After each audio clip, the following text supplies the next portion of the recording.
दो चर वाले रैखिक समीकरण है, ठीक है। चैप्टर 3 है, क्लास 10। किस क्लास का है? 10th क्लास के लिए है। Pair of linear equation in two variable, ठीक है। अब इसका व्यापक रूप क्या होता है? दो चर वाले रैखिक समीकरण व्यापक रूप क्या होता है? ax + by + c = 0। इसका व्यापक रूप यह होता है। अगर और पेयर का है, दो चर वाले रैखिक समीकरण युग्म का है, तो यह डबल हो जाता है, देखिए सेम रहेगा। दो चर रैखिक समीकरण को एक साथ दो चर वाले दो रैखिक समीकरणों को एक साथ लेने पर उसे दो चर रैखिक समीकरण युग्म कहते हैं। मतलब इसी का युग्म मतलब जोड़ा। जब युग्म हो जाएगा तो यहाँ a1 हो जाएगा, a1x + b1y + c1 = 0, a2x + b2y + c2 = 0। बस सेम रहेगा, लेकिन इसमें डबल हो जाएगा, ठीक है। इसका व्यापक रूप यह हो गया, जनरल फॉर्म, ठीक है। अब दो चर वाले रैखिक समीकरणों का निकाय, system of linear equation in two variable. दो चरों में दो या अधिक रैखिक समीकरणों को एक साथ लेने पर एक साथ बना निकाय या सिस्टम, उसी को हम लोग बोलते हैं रैखिक समीकरण का निकाय बोलते हैं, ठीक है। और संगत या अविरोधी रैखिक समीकरण कैसा होता है? पेयर ऑफ कंसिस्टेंट, क्या बोलते हैं? Consistent linear equation. एक रैखिक समीकरण युग्म संगत या अविरोधी, क्या बोलते हैं? संगत या अविरोधी। कंसिस्टेंट क्या बोलते हैं अंग्रेजी में? कंसिस्टेंट कहलाता है कब? जब उसका हल संभव हो। जब उसका हल होगा तो क्या होगा? संगत कहलाएगा। और जब हल उसका नहीं होगा तो असंगत। इसी का उल्टा है, असंगत या विरोधी कहेंगे। जिसका हल नहीं होगा उसको विरोधी कहेंगे, ठीक है। रैखिक समीकरण युग्म, पेयर इनकंसिस्टेंट लीनियर इक्वेशन। एक रैखिक समीकरण युग्म असंगत या विरोधी इनकंसिस्टेंट कहलाता है कब? जब उसका हल संभव नहीं है। जब हल उसका नहीं होगा तो क्या होगा? असंगत या अविरोधी कहलाता है। समझ में आया कि नहीं? अब रैखिक समीकरण युग्म के हलों की संख्या, number of solution of a pair of linear equation. जैसे इसमें 3 गो स्थिति होता है। पहला स्थिति है कि बिंदु एक, दो रेखा है, 2 रेखा हो गया, ऐसा लाइन होगा, ऐसा ग्राफ में देखने को मिलता है। तो जहाँ एक बिंदु पर कोई रेखा मिल रही है तो उसको क्या बोलेंगे? प्रतिच्छेद करती है। समांतर क्या होती है? समांतर का मतलब जैसे एक रेखा ये हो गया, ठीक है, एक ही रेखा ये हो गया, इसका बीच का दूरी हमेशा बराबर होना चाहिए समांतर होने के लिए। अब बराबर नहीं, आगे पीछे बढ़ाने पर कहीं नहीं मिले तो उस समांतर कहलाता है। समझे कि नहीं? अब ऐसा नहीं कि आप रेखा ऐसे कर दीजिए, ऐसे कर दीजिए, कट गया तो समांतर नहीं, प्रतिच्छेदी हो गया। कहीं जाकर मिल जा रहा है, प्रतिच्छेदी हो गया, मतलब कट जा रहा है तो मिल जा रहा है। तो अगर कहीं नहीं मिले आगे पीछे बढ़ाने पर, अभी रेखा है आगे इतना कितना पीछे बढ़ा जाए, कहीं आप आपस में कट नहीं करेगा। यहाँ देखिए, इसी को पैरेलल बोलते हैं। क्या बोलते हैं? पैरेलल अंग्रेजी में बोलते हैं। अब ये रेखा है,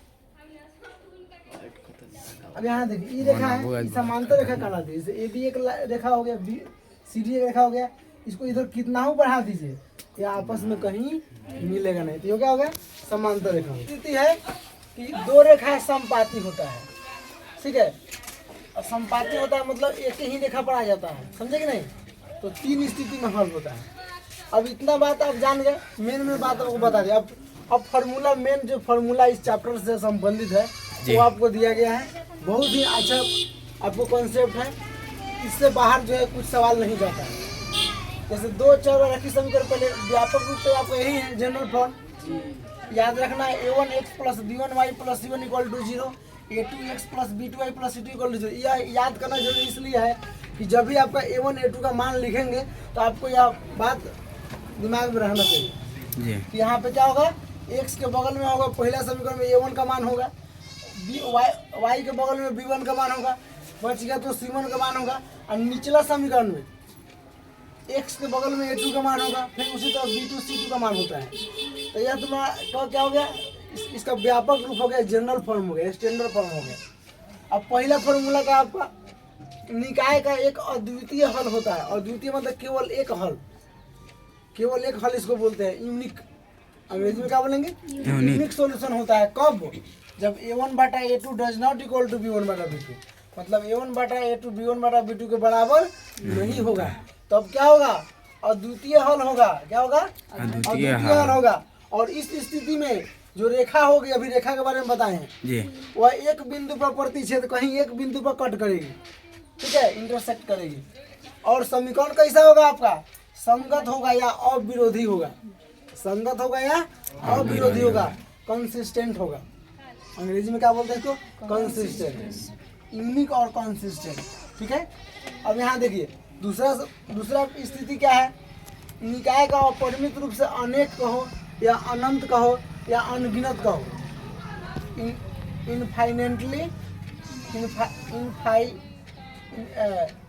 इनफाइनेटली मेनी हल होगा। कब? अनेक हल कब होगा?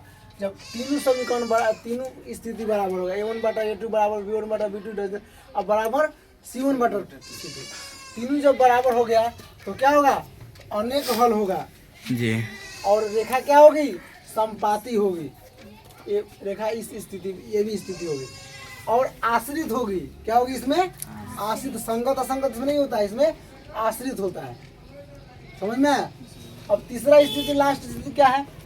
तो निकाय का कोई हल नहीं होगा। कोई हल नहीं होगा कब होगा? जब a1 बटा a2 बराबर b1 बटा b2 बराबर c1 does not equal to c1 बटा c2। a1 बटा a2 तो बराबर होगा, लेकिन c1 बटा c2 बराबर नहीं होगा। इस स्थिति में समान रेखा क्या होगी? समांतर होगी और संगत होगा, असंगत होगा या विरोधी होगा। असंगत या विरोधी होगा, यानी इनकंसिस्टेंट होगा। आया समझ में जी। तो मेन फार्मूला आपको इतना ही सा है, इतना से लेकर के इतना तक आपको मेन फार्मूला है। पूरा चैप्टर बेस्ट है, चैप्टर 3। इतना याद रहेगा तो आपको 100% क्वेश्चन पकड़ में आएगा, ठीक है। अब आगे देखिए, दो चरवारखी समीकरण को हल करने के लिए विधि कितना है? तो दो विधियां हैं। एक तो ग्राफिकल मेथड है, ग्राफिकल मेथड है, ग्राफ से बनता है, हल किया जाता है। और दूसरा है बीजगणितीय विधि, अलजेब्रिक मेथड। अब अलजेब्रिक मेथड में 5 गो विधि है। कौन कौन है? प्रतिस्थापन विधि, सब्स्टिट्यूशन मेथड, विलोपन या लुप्तीकरण विधि, इलिमिनेशन मेथड, और तीसरा है ब्रज गुणन विधि, क्रॉस मल्टीप्लिकेशन मेथड, और चौथा है अनुपात निर्णय विधि, रेशियो डिटर्मिनेशन मेथड, पांचवा है तुलनात्मक विधि, कंपैरिजन मेथड, ठीक है। मतलब 5 गो विधि है इसका हल करने के लिए। आया समझ में जी।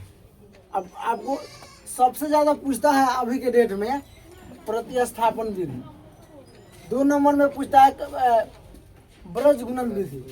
अब पहले जो है 2017 से पहले ज्यादा विलोपन विधि से पूछता था। विलोपन विधि नहीं, वहां पर सीधे लिखता था समीकरण को हल करे। अगर हल करने के लिए कह दे तो आप तीनों में से कौन मेथड आप लगा सकते हैं, लेकिन अब दे रहा है कि आप ब्रज गुणन विधि से ही हल कीजिए, तो आपको यह विधि से अपनाना पड़ता है। अब फिर आपको लिख देता है प्रतिस्थापन विधि से हल करिए, तो इसके आपको हल करना पड़ेगा। और लिखेगा विलोपन विधि से हल कीजिए, तो आपको विलोपन विधि से हल करना पड़ेगा। और सबसे आसान विधि होता है विलोपन विधि, सबसे आसान मेथड है, ठीक है। इस विधि से एकदम आपको कम समय लगता है, समझे कि नहीं। अगर ऑब्जेक्टिव सवाल आ जाए तो विलोपन विधि अपनाएंगे। अगर विधि पूछ दे तो आपको तो यही विधि, जो विधि पूछ दे वही विधि से बनाना पड़ेगा, समझे कि नहीं। तो चैप्टर जब हम हल करेंगे तब करेंगे। थोड़ा सा इसमें और है, जब हम ब्रज गुणन विधि से हल करते हैं वो है, ठीक है। तो उसमें क्या करते हैं, ऐसे पहले यहाँ बना लेना है, b1 b2 बना लेना है, c1 c2 बना लेना है, a1 a2 बना लेना है। अब गुना का नहीं गुना करना है, घटाता जाना है। इस कोण से गुना करके घटा लेना है, फिर गुना घटा लेना है, ठीक है। तो ऐसे गुना करना है b1 c2, और फिर घटाना है तो माइनस लिखेंगे, यहाँ समझो पहले। अब b2 c1 हो गया। और उसी तरह इसमें यहाँ देखिए, अब यहाँ से c1 a2 है, और फिर ऐसे माइनस लिखना है, फिर c2 a1 हो गया। और फिर ऐसे यहाँ देखिए a1 b2, ठीक है। और a2 b1, ऐसे कर लो, हल कर लेना है। ये भी कम इसमें ध्यान रखिएगा, चीन नियम याद रहना चाहिए। गुना वाला जो चीन नियम है तो साथ में आपको याद रहना चाहिए। प्लस गुना माइनस, प्लस गुना प्लस, प्लस।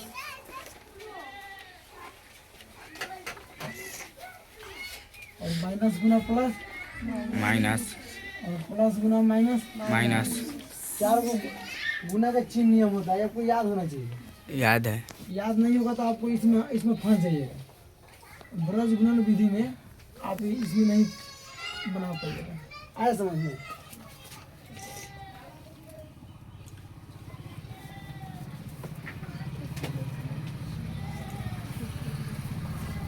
ठीक है, तो ये आपको इतना याद रखना पड़ेगा। ठीक है, तो इतना चैप्टर 3 से संबंधित इतना ही फॉर्मूला था।